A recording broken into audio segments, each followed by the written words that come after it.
అండి ఈరోజు వీడియోలో blouse cutting plain blouse cutting అయితే చూపిస్తాను. ఒకవైపు మనకి డిజైన్ వచ్చింది, రెండో వైపు ప్లెయిన్ వచ్చింది కదా, అంటే ఇది ఉల్టా అనమాట. మనం ఉల్టా వైపు మాత్రమే మార్కింగ్ వేసుకోవాలి. ప్లెయిన్ మీద అంటే మనకి వర్క్ ఉన్న దాని మీద వేసుకుంటే బయట కనిపించేస్తాయి మార్కింగ్స్, పోతాయిలేండి. కానీ ఎంతైనా కస్టమర్ అనేది ఇబ్బందిగా ఫీల్ అవుతారనమాట, ఇవన్నీ మరకలు ఏంటి, మార్కింగ్స్ ఏంటని. సో నేను ఉల్టా తిప్పేసుకుని 4 ఫోల్డింగ్ చేసుకున్నానండి. ప్లెయిన్ బ్లౌజు వీళ్ళకి హెమ్మింగ్ ఏమో వద్దని చెప్పారు, అంటే పైపింగ్ లాంటిది ఏమొద్దు, హెమ్మింగ్ చేయించామన్నారు. అయితే హెమ్మింగ్ చేస్తే ఏమవుతుందంటే మనకి 2-3 సార్లు వేసుకున్న తర్వాత ప్లెయిన్ బ్లౌజ్ కూడా సాగిపోతుంది నెక్ దగ్గర. నేను ఏం చేస్తాను అంటే ఇదే క్లాత్ తోటి సెల్ఫ్ పైపింగ్ వేస్తాను నెక్కి. హ్యాండ్కి మాత్రం నేను హెమ్మింగ్ పట్టీ కోసం నేను ఒక 1.25 ఇంచ్ అయితే వదిలేస్తానండి. ఇలా 1.25 ఇంచ్ అయితే వదిలేస్తున్నాను. ఇలా నీట్గా కట్ చేసుకోండి. కట్ చేసుకున్న తర్వాత ఇక్కడ చూడండి, ఇక్కడ 1.25 ఇంచ్ వదిలేసాను. మనం తీసుకున్న ఆది బ్లౌజ్ హ్యాండ్ హైట్ చూసుకోవాలి, కానీ 3/4 హ్యాండ్స్ ఉంది, షార్ట్ హ్యాండ్స్ కావాలంటే వీళ్ళకి 6 ఇంచులండి. కింద ఖర్చులు వదిలేసి పైన 6 ఇంచులకి ఎగస్ట్రా ఖర్చు కోసం ఒక 1/2 ఇంచు మళ్ళీ ఎల్ స్కేల్ తీసుకుని స్ట్రేట్గా లైన్ వేసేసాను. వేసుకున్న తర్వాత ఆర్మ్ లూజ్ ఎంత ఉందో చూసుకోండి. ఇలా ఉల్టా తిప్పేసుకోండి. పైన షోల్డర్ కుట్టు తెగించి సైడ్ జాయింట్ ఫస్ట్ కుట్టు వరకు ఎంత వచ్చిందో చూడండి. పైన షోల్డర్ కుట్టు తెగించి సైడ్ జాయింట్ ఫస్ట్ కుట్టు వరకు ఎంత వచ్చిందో చూడండి. నాకు 9 ఇంచులు వచ్చిందండి. 9వ నెంబర్ తోటి ఆర్మ్ లూజ్ వస్తే చంక డౌన్ 3.5 ఇంచులు తీసుకోవాలి. 9వ నెంబర్తో వస్తే 3.5 ఇంచులు అనేది చంక డౌన్ తీసుకోవాలన్నమాట. సో నేనైతే 3.5 ఇంచులకైతే చంక డౌన్ తీసేసుకుని ఎల్ స్కేల్ సహాయంతో ఇలా స్ట్రేట్గా లైన్ వేసేసాను. ఆ తర్వాత వచ్చేసి ఇక్కడ కూడా 3.5 ఇంచులు ఉందా లేదా చెక్ చేసుకోండి. ఇప్పుడు ఇలా క్రాస్గా 9 ఇంచులకు మార్కింగ్ వేసుకోండి, ఓకేనా. ఇక్కడ కరెక్ట్గా పెట్టుకోండి, జరిగిపోయిందంటే మళ్ళీ మనకి ఇబ్బంది అవుతుంది, కొలతలు సరిగ్గా రావు. క్రాస్గా 9 ఇంచులకి, ఇక్కడ 3.5 ఇంచులు కదా, ఇలా క్రాస్గా 9 ఇంచులకి మార్కింగ్ వేసుకోండి ఇక్కడ. తర్వాత ఇక్కడ 7 ఇంచులు అంటే 14 అనమాట. హ్యాండ్ లూజు 7 ఇంచులు తీసుకోవాలి. ఆర్మ్ లూజ్ దగ్గర స్ట్రేట్గా చూసుకుని ఎంత వచ్చినా పర్లేదు, సగానికి ఒక మార్కింగ్ వేసుకుని ఇలా స్ట్రేట్గా లైన్ వేసేసేయండి, ఇలా స్ట్రేట్గా. ఇప్పుడు ఇలా క్రాస్గా 2 ఇంచులకి మార్కింగ్ వేయండి. ఇలా 2 ఇంచులకి మార్కింగ్ వేసేసుకుని షోల్డర్ దగ్గర 1 ఇంచుకి మార్కింగ్ వేయండి. ఇప్పుడు కర్వ్ స్కేల్ తోటి నీట్గా ఇలా కర్వ్ అనేది తిప్పేసుకోండి. ఇలా కర్వ్ స్కేల్ తోటి నీట్గా ఇలా కర్వ్ అనేది తిప్పేసుకుని ఇలాగా నేను చూపించినట్టు ఇలా షేప్ ఇచ్చేసేయండి. కర్వ్ తిరిగిన చోట ఒక 1/2 ఇంచు లోతు, ఆర్మ్ లూజ్ దగ్గరించి మన వైపుకి 1 ఇంచు, మళ్ళీ కర్వ్ స్కేల్ తోటి ఇలా నీట్గా కర్వ్ అనేది ఇలా తిప్పేసుకోండి. ఇలా నేను చూపించినట్టు మళ్ళీ ఇలా నీట్గా తిప్పేసుకోవాలి. ఇప్పుడు ఎలాగైతే మార్కింగ్ వేసామో సేమ్ అదే విధంగా కటింగ్ చేసేసుకోండి. ఇలా నీట్గా కటింగ్ చేసుకుంటూ వెళ్ళిపోవాలి. మిడిల్ ఒక చిన్న టక్ ఇచ్చేసేయండి. ఇక్కడ సైడ్కి కూడా క్లాత్ని కట్ చేసేయండి. ఇక్కడ సైడ్కి కూడా ఇలా కట్ చేసేయండి. 2 లేయర్స్ని సపరేట్గా తీసేసుకుని లోతని కట్ చేసేయండి. ఇలా 2 లేయర్స్ని సపరేట్గా తీసేసుకుని ఇలాగా లోత్ అనేది కట్ చేసుకోవాలి. ఇలా మొత్తం కూడా నీట్గా ఇలా కట్ చేసుకోండి. సో ఇవంతా పక్కన పెట్టేద్దాం. తర్వాత వచ్చేసి సైడ్కి నాకు అతుకులు పడతాయని చెప్పాను కదా, ఇక్కడ ఉన్న క్లాత్ని స్ట్రేట్గా ఇలా కట్ చేస్తే మనకు అతుకులకి కావాల్సినంత క్లాత్ అయితే వచ్చేస్తుంది. ఈ బ్లౌజ్ స్టిచ్చింగ్ కూడా పెడతాను నెక్స్ట్ వీడియోలో. సో ఇప్పుడు వచ్చేసి బ్యాక్ పార్ట్ కటింగ్ అండి. హ్యాండ్స్ కట్ చేసిన తర్వాత బ్యాక్ పార్టే కట్ చేయాలి, ఫ్రంట్ పార్ట్ కట్ చేయకూడదు. ఫోల్డింగ్ అనేది మన వైపుకు ఉండాలన్నమాట, ఓకేనా. ఎందుకంటే ఫ్రంట్ హుక్స్ కాబట్టి ఫోల్డింగ్ అనేది మన వైపుకు ఉండాలి. కరెక్ట్గా ఇలా పెట్టేసుకోండి. ఇలా ఏం జారిపోవట్లేదు, క్లాత్ ఏమైనా బాగానే ఉంది. ఇలా కరెక్ట్గా పెట్టేసుకుని కింద మనకి ఖర్చులకి ఒక 1/2 ఇంచ్ నుంచి 3/4 ఇంచ్ తీసుకోవాలి. ప్లెయిన్ బ్లౌజ్ కదా, పైకి లాగేస్తుంది అనమాట. అంటే కాటన్ కాకపోయినా పైకి తేలిగ్గా ఉండటం వల్ల, లైనింగ్ అయితే బరువు ఉంటుంది కొంచెం, ప్లెయిన్ బ్లౌజ్ కాబట్టి 3/4 ఇంచ్ తీసుకుంటే మంచిది, వాళ్ళు చెప్పినా చెప్పకపోయినా.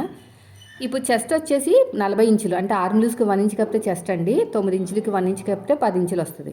ఎందుకంటే ఇది వచ్చేసి డీప్ నెక్ బ్లౌజు, వీళ్ళకి బాడీ అనేది పర్ఫెక్ట్గా ఉందన్నమాట. అంటే ఆర్మ్ లూజ్ ఎక్కువ బాడీ తక్కువ అలా లేదు. 10 ఇంచులు ఎక్స్ట్రా ఖర్చు కోసం 2 ఇంచులు.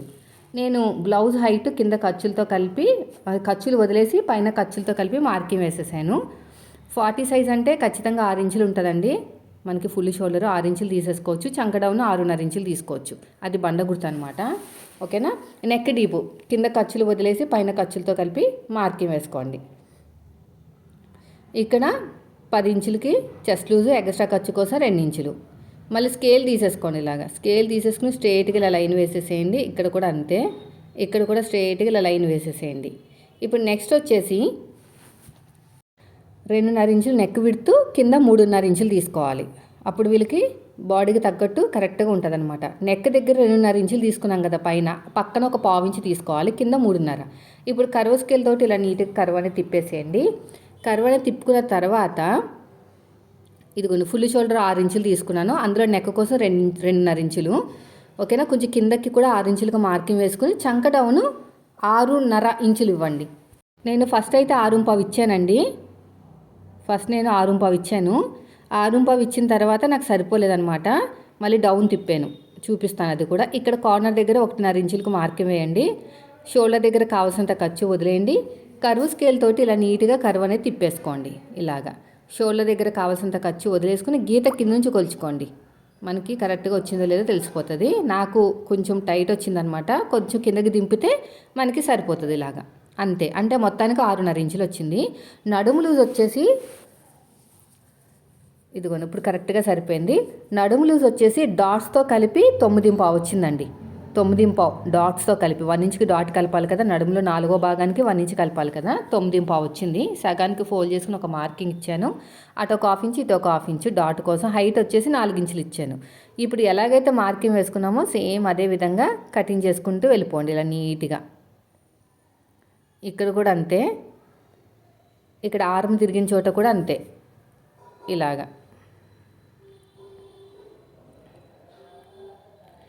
ఇలా నీట్గా కటింగ్ చేసుకుంటూ వెళ్ళిపోండి. ఇక్కడ కూడా అంతే.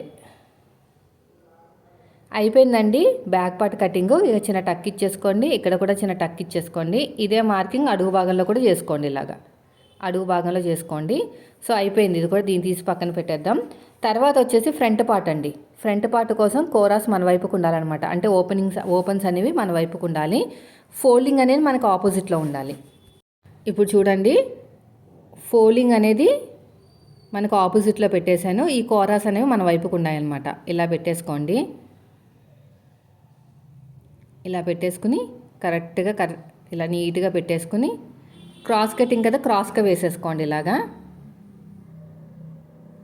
ఇలా క్రాస్గా వేసేసుకోవాలి, క్రాస్ కటింగ్ కాబట్టి ఇలాగా ఇలా నీట్గా పెట్టేసుకుని బ్యాక్ పార్ట్ ఆధారంగా మొత్తం కూడా మార్కింగ్ వేసేసుకోండి. బ్యాక్ పార్ట్ ఎలా ఉందో అలాగా యాస్టీజ్గా ఇలా నీట్గా మార్కింగ్ వేసేసుకోండి. చంక దగ్గర కూడా అంతే. సైడ్ జాయింట్ వైపు కూడా ఒక 1/2 ఇంచ్ ఎక్స్ట్రా తీసేసుకోండి. ఈ డీప్ దగ్గర అదే మన హైట్ దగ్గర, మన బ్యాక్ పార్ట్ హైట్ దగ్గర కూడా మార్కింగ్ వేసేసుకోండి. ఇంకా ఇక్కడ వీపు పార్ట్ హైట్ కూడా మార్కింగ్ వేసేసుకోండి. ఇలాగా అయిపోయిందండి. ఇప్పుడు ఇలా ఎల్ షేప్ తోటి ఇలాగా ప్రెస్ చేసేద్దాము. షోల్డర్ దగ్గర కావాల్సినంత ఖర్చు వదిలేయండి. ఇలా స్ట్రైట్గా లైన్ వేసేసుకోండి. ఇక్కడ కూడా అంతే. షోల్డర్ దగ్గర కావాల్సినంత ఖర్చు వదిలేయండి. ఒక 1/2 ఇంచ్ లోతు తీసుకోండి. ఒక 1/2 ఇంచ్ లోతు అనేది తీసుకోవాలి.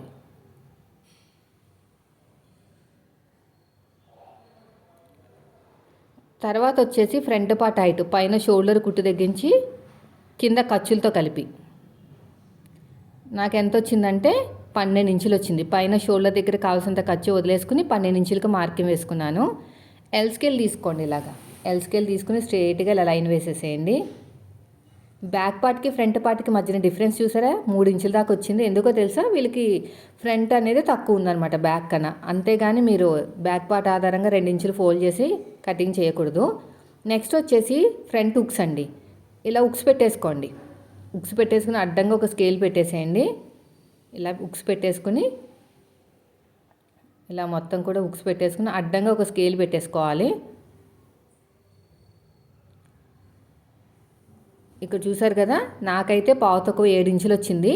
నేను 7 ఇంచులు తీసేసుకుంటున్నాను. ఎందుకంటే నెక్క వైపుకి లైట్గా స్లోప్ ఇస్తాం కదా, కవర్ అయిపోతుంది. ఇది ఎక్స్ట్రా ఉన్న 2 గీతలు కూడా కవర్ అయిపోతాయి. ఇలా స్ట్రైట్గా లైన్ వేసేసాను. తర్వాత ఇలా క్రాస్గా కూడా ఇలా లైన్ వేసాను అనమాట, ఇలా క్రాస్గా.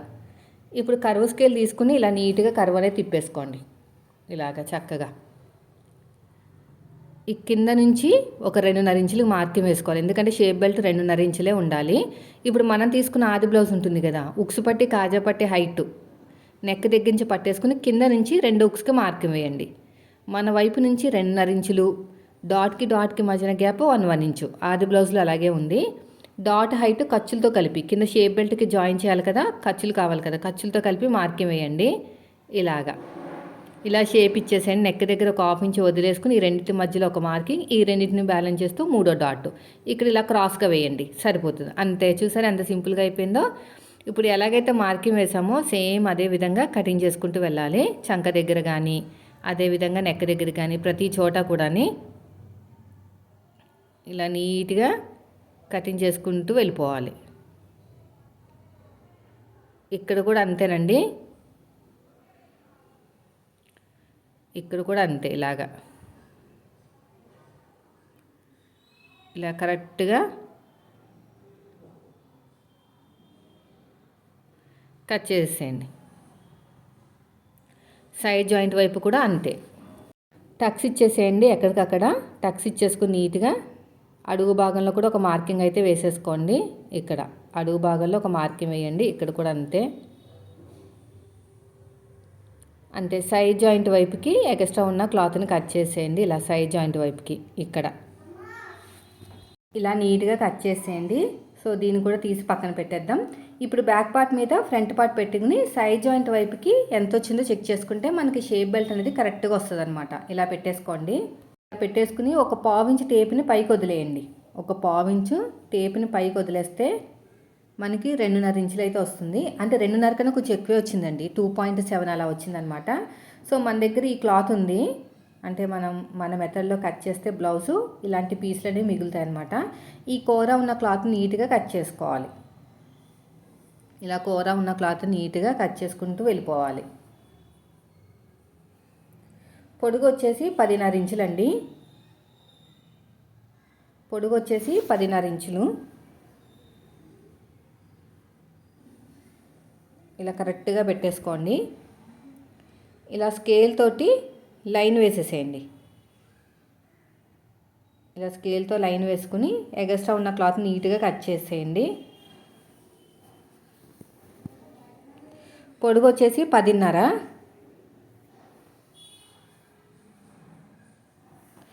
10.5 ఇంచులు పొడుగు.